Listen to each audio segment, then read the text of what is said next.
In order to take possession of that little girl, the man waited until there was no one around. He sneakily grabbed the girl and shoved her into his truck. Then, he drove the truck back to his home. After carrying the girl out of the truck, he locked her in a meticulously crafted underground room. The man then closed the door, crawled out through a secret passage, and completely sealed it off. Finally, he exited the basement and covered the entrance with wooden boards. Soon, the girl awoke from her unconscious state and found herself in unfamiliar surroundings. She quickly tried knocking on the door and seeking help but received no response. Eventually, she could only sit on the floor in despair. No one knows how much time had passed when the man suddenly appeared. The girl, frightened, shrunk into the corner. The man brought a mattress, along with some water and food. In that moment, the girl said she wanted to go home, but the man ignored her and left, closing the door behind him. At this point, the girl noticed that the ventilation shaft led outside, so she hurriedly called for help, but still received no reply. That night, she realized she could no longer leave, so she took off her clothes and stuffed them into a nearby plastic bag, creating a makeshift pillow. Before long, the man remotely turned off the lights in the room. This was the first night of the girl's captivity, and she had to endure the darkness and fear alone. In the days that followed,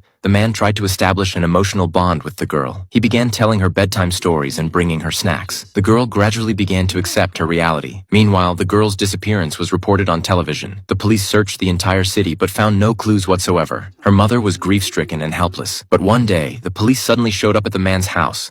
They specifically requested to inspect his truck. It turned out that when the girl was being abducted into the truck, another girl had accidentally witnessed the whole thing. So, the police were searching everywhere for trucks of the same model. However, when the man opened the truck door, there was nothing inside except for a pile of garbage. Nevertheless, as the police entered the house to take photos, the man suddenly became nervous during the search because the officers were standing on the wooden boards covering the hidden basement, unaware that Annie, the girl they had been desperately searching for, was right beneath their feet at that very moment.